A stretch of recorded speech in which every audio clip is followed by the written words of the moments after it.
sigenda kubanga ndwayo era kubanga nyaniza omuyimbi w'eggwanga Olivia Praise. She's gonna be agenda kubanga atwebaza agenda kwezi dakiika naye enjono nnyo because our time is fast spent.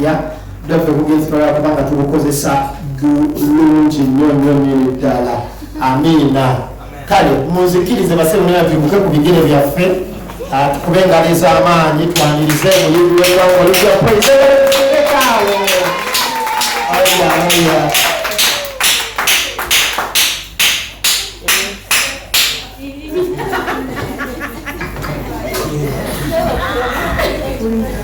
Mukama yeebazibwe baneesanyusa okubalaba nate ndi musanyufu mwebale kujja nolunaku terubadde lwangu kubanga misana ate lwakola naye banaye abazze Mukama bawolera omukisa ndi musanyufu nnyo olw'ekigambo kye ngenda okuzzaako okwogera nti mwebale kubeerawo ku lunaku lw'Essande nga 21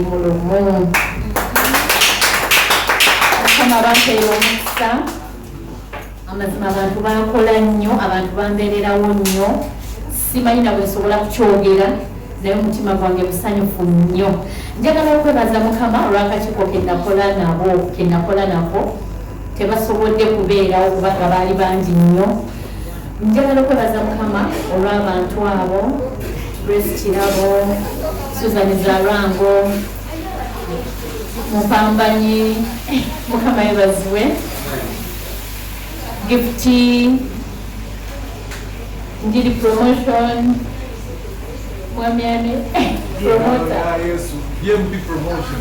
Yes Mukama abawe nnyo omukisa amazima gali nti nfuna buli lunaku obubaka buli lunaku esimu yange ejjula buli lunaku naye nga abantu bangaba neemwebala kukikola bannange webala kukikola balinga kyalikyeremisa Mukama yeebazibwe buli lunaku nteeka okufunayo ebigambo ebyo ebitaka wansi wa 10 Mukama yeebazibwe nga byobangaba nenga kyali kiyitirivu nnyo njagala okubaza Mukama olw'ekyo Mukama abampeera omukisa ate abantu kyebasingira ddala okwogera tibane etiimu yo nga yali organized nnyo baninga bakola bulungi bakubeekomulirawo tusobola kubasasula nga bwe nandi basasudde naye nsabye buli omu buli kyewakola amaanyi go ge wateekamu Mukama akuddizeewo akusasula okusinga nga bwe wakola kubanga nnyinza obutakusasula nga bwe kiteekeddwa kubeera naye nsabye kati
Mukama yebazibwe. Nsaba tukubire Katonda engalo ez'amaanyi. Magero n'ebinene nnyo. Thank you so much everyone. Neyanziza nnyo ddala Mukama abampeere nnyo omukisa. My brother Ivan, my sister Dorothy Rains, my number one sister Sarah Chitiwa, Mrs. Mujubu. Thank you so much. I want to appreciate everyone, like basically everyone. Thank you so much. And I want to appreciate media. Thank you so much. God bless you. I want to appreciate French Friday Evangelist Ministries. God bless you so much. My brother Mupambani, my sister Grace, Musumba. Thank you so much, my sister Roleta. You know, and everybody promoter, thank you so much, JMP. My brother Davis, God bless you so much. And everyone in the building, guys. Tweyazizanyo promotions, big up on us all. Yala kwebaza everyone, but now we never be neyazizanyo different media houses. God bless you so much. And I want to tell you something that, you know, God has favored me. God has favored me.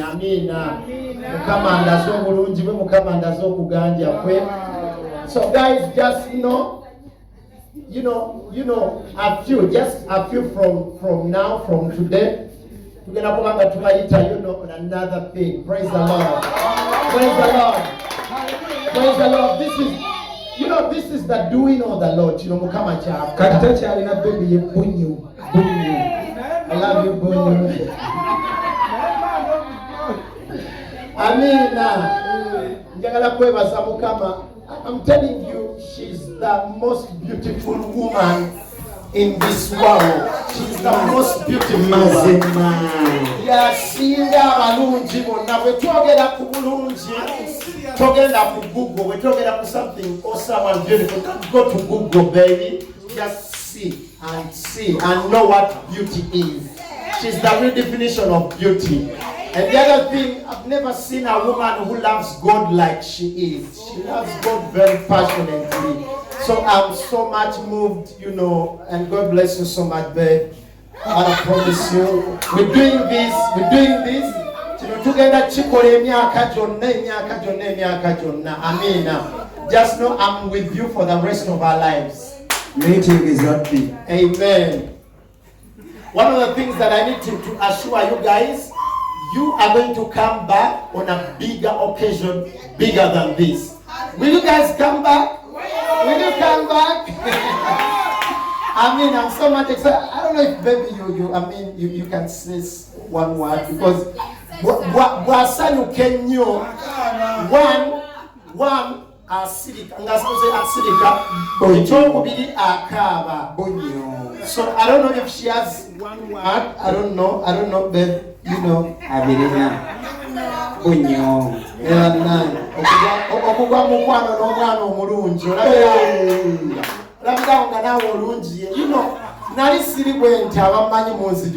but you know, God is doing something, you know. So babe, I don't know if you can say something or what you okay, but you know, I know your level of excitement is so high. But 12 Samukama, but I've been able to, you know, this is the doing of the Lord, nobody else, yeah? I mean, so babe, I don't know if you can say something. If you're okay, please. If you're not okay, it is okay, yeah? It is okay.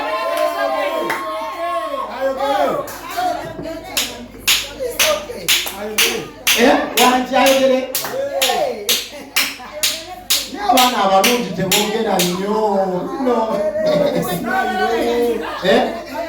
but can you say thank you? Just you know, something small.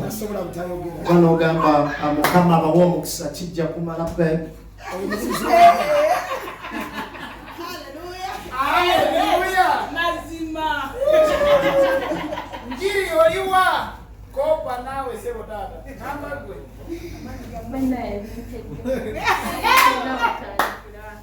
I know.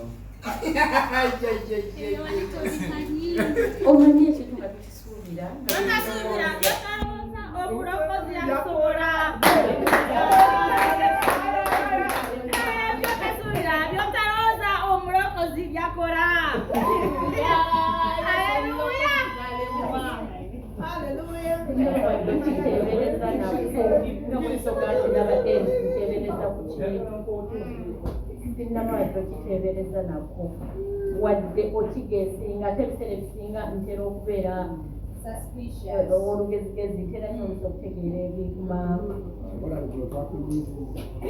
twagala oveeko obwaya akapango katandikidde wali naye leero nkedde nga kasiyabunoma kugamba kiraganoza waliwo ekitu kino kyekibadde kiranga kino yampulira sibitegeera oba kiki kyenyinza okugamba mbigambo ebitonotono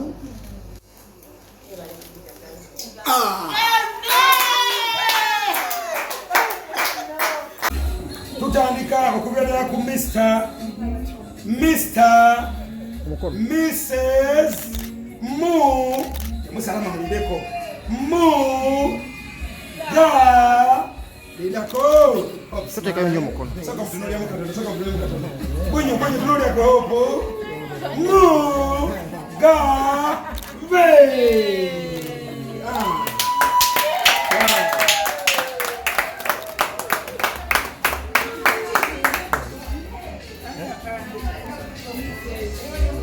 Ngiri otyanya mafuta. Tutasemberera abo.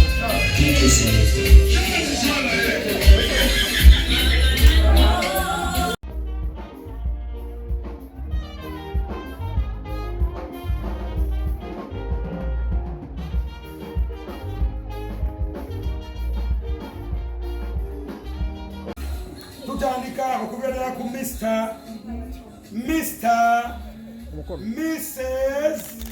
Mu musalama mulindeko Mu ga lindako bunyu tunuulya gopo Mu ga ve